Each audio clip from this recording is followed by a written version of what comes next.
This is Marlo Bloom Report and Interview, and I'm here with Marcia Ball, fabulous, amazing musician, songwriter, and now activist. Always activist.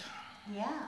A rebel in my spare time. Well, tell us about your being a rebel, because that's the important thing right now. Well, I've always tended to open my mouth when I just would get fed up, would have had enough, and this was a recent event, particularly. I've always been in environmental and social situations, and of course things that are positive like Health Alliance for Austin Music.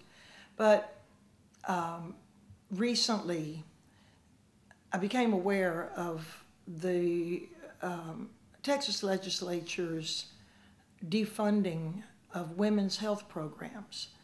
And there was just last week an order signed at the bequest of Governor Rick Perry to the Commissioner of Health and Human Services, Tom Hughes, who signed this order saying that we would not give 130,000 women their basic health care needs because we're not going to accept a 9-to-1 match of federal funds to state funds, which will amount to $30-some-odd million, because these providers who give these women their pap smears and their cancer screenings and everything, some of them are Planned Parenthood clinics. Now, by federal law, Planned Parenthood doesn't use any federal money for abortion providing.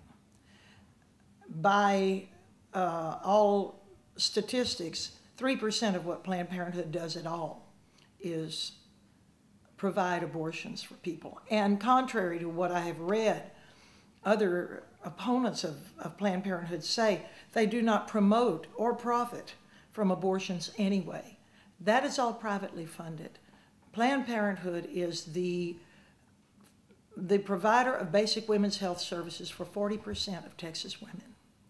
And Rick Perry and the Republicans in the state house want to stop giving them any money. This came on the heels of the budget which was passed in June, which took a $100 million budget for women's health services, low-income health services, and cut it to $35 to $38 million. Took 2/3 of the funding already has been taken away from women's health care. It was just shocking to me. And my friend Sharon Mays from Fort Worth and I were sitting here at my house at the table and just thinking, what can we do? What can anybody do? And I've always believed that you just have to raise your voice. Someone somewhere has to raise their voice. It has to start. And she said, well, maybe we should dress up in 20s clothes and take a train to Washington, because that's where we are these days with the situation. They're rolling us back into the 19th century, women and everything they're doing, and they're just digging their hole deeper and deeper. The Republicans and the Christian, the religious right. And I don't believe that most people, and I don't believe that many legislators who are pushing this thing really want women hurt as badly as we're being hurt by this. But we sat down and started talking about what we could do, and she said we need to demonstrate. And I said, well, the problem is closer to home. In fact, the problem is right over there on Congress Avenue and 11th Street, and that's where we need to go stand. So we decided if we wore red, we'd be easier to see. And because we're so mad we're seeing red, that's what we called it. And I put out one Facebook post, not on my band page, not on my fan page, but on my personal Facebook page where I have under 400 friends. And it was amazing what happened. It turns out I have 400 really important, very active friends who each have, in some cases, 4,000 friends. And I started getting back letters from Mark Strama, our state rep here. Of course, Elliot Neistat, who's our most wonderful state rep from this district, whose office I called immediately to find out what we could do and what was legal and where we could stand, Right. not get in trouble. And they immediately started giving me all the information. And I contacted Planned Parenthood people because I found out later they were doing their own bus tour of Texas. But we're separate from that, although I went to their rally. And Carolyn Wonderland sang at their rally, and Jimmy Dale Gilmore and his son Colin Gilmore sang at their rally, and I had the pleasure of introducing both of them. But what we're doing is for all women of Texas, and you don't have to, it's not about religion, it's not about your political party. It's the fact that we need the services that they're taking away from us in their very misguided attack on Planned Parenthood, which is the tiniest little bullseye on that great big target that they're just completely riddling with their ideological darts. You know, you had that point, you made that realization. Are you surprised, especially by using social media, that you got the response that you did? Well, I've always known that it was a force to be reckoned with, and more you hear about that and you read about that, the way things move along with social media.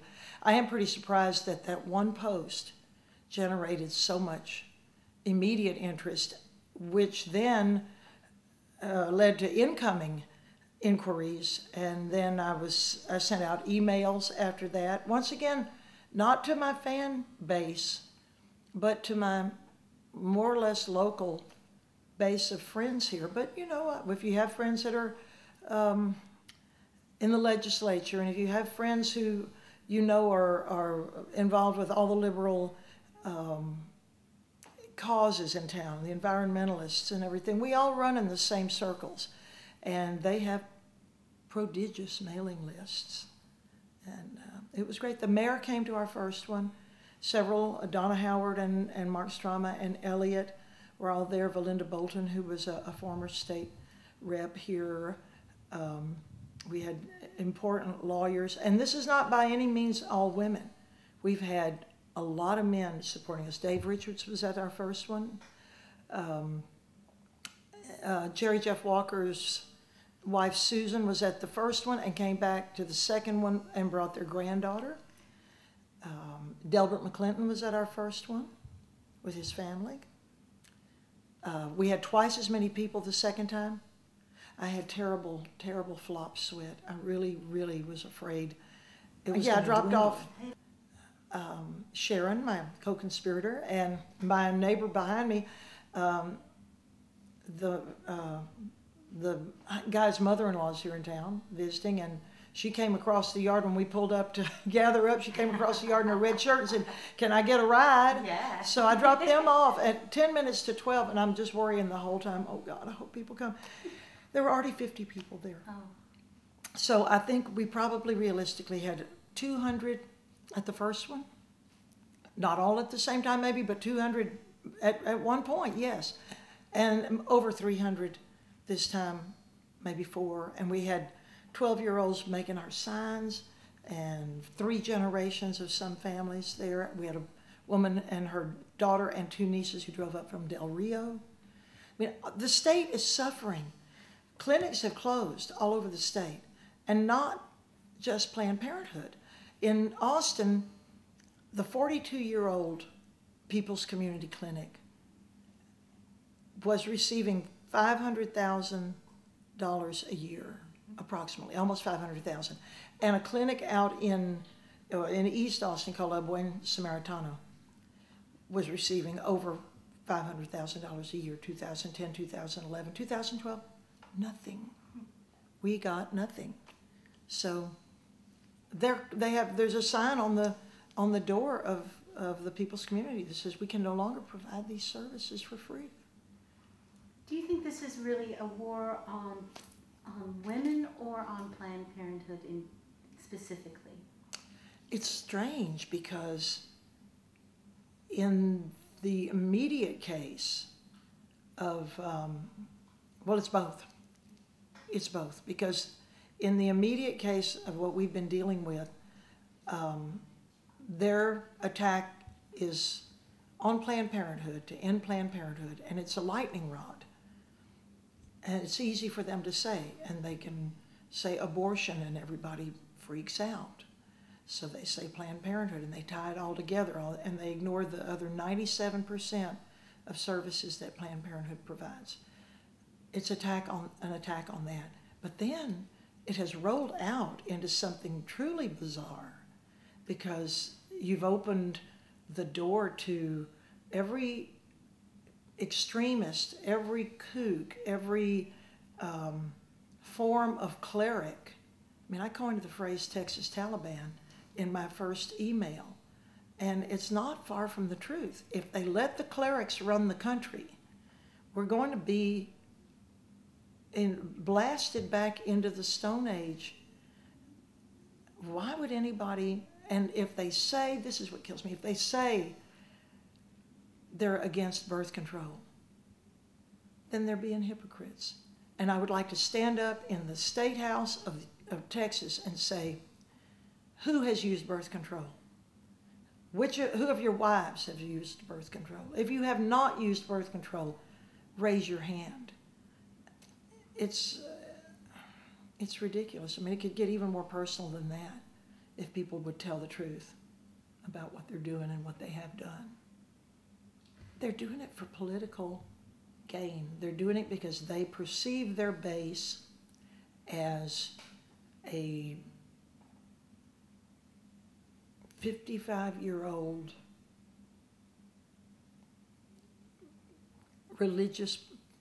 a churchgoer who believes that,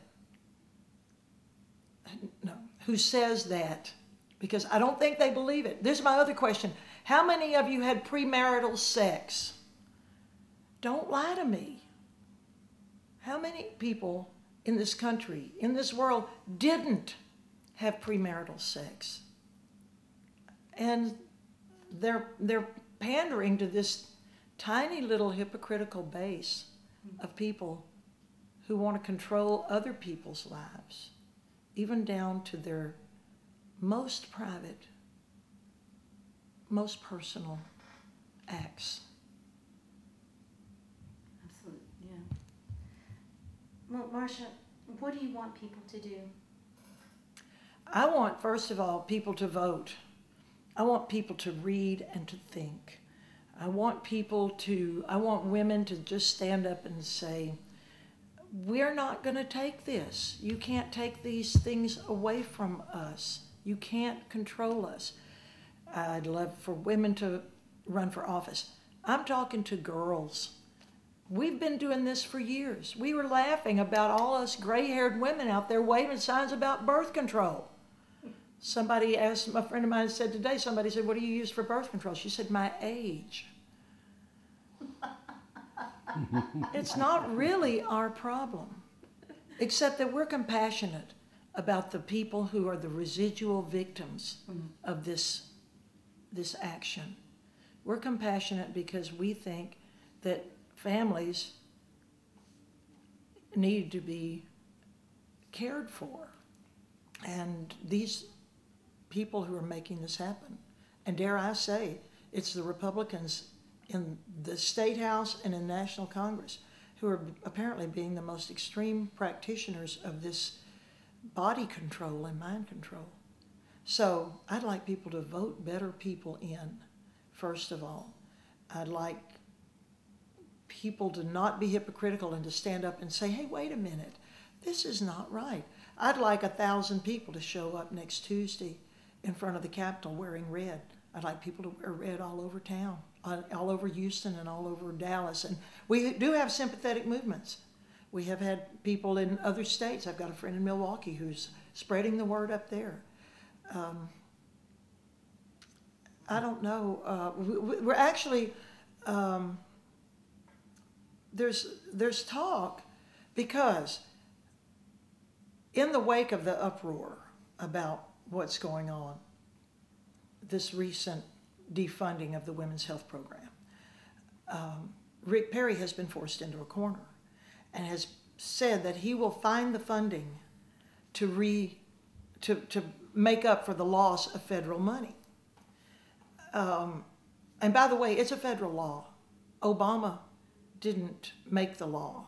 He can't pull the plug. He can't just say send the money. It's a federal law that Texas is circumventing. So you can't blame him. It's us trying to get around a federal law with a ruling from the state. So Rick Perry said he was going to find the money to keep these clinics open, to fund this $30 million that we're losing. I just don't think he can. If we have $30 million laying around, then maybe he should put that back in the budget to replace some of the $70 million that they took out in June when they did their first really, really deep cut in women's health services. Let's use it there and take the federal money. But he says he's going to do it. So instead of that ruling taking effect yesterday on March 14th, we're actually, I think, going to not have it take effect until the end of this month, and perhaps if they ask for another little bit of time to find the money, maybe a little longer. I don't know what they think is going to happen, because I don't think he can find the money. Maybe he thinks we'll forget. I don't think we're going to forget. And I'll tell you personally, as I said at the beginning of this, I'm a rebel in my spare time. Like everybody else in this world, I am really busy. And it's hard to choose your one event or your one cause, because there's so much. And as I said earlier today, I'm walking this fine line, and this is, somebody else said it, I'm copying it. I'm walking a fine line between being well-informed and going out of my mind. Because the more you think, and the more you know, the madder you get about what's going on, and you want to affect all these things. So what I figured was 2 hours a week. You can do 2 hours a week. It doesn't have to be the same people every week, and then I thought, like I said, I'm in my spare time. I had last week, the week before, and this next week, and then I've got to go on tour for 2 weeks. I'm going to be gone.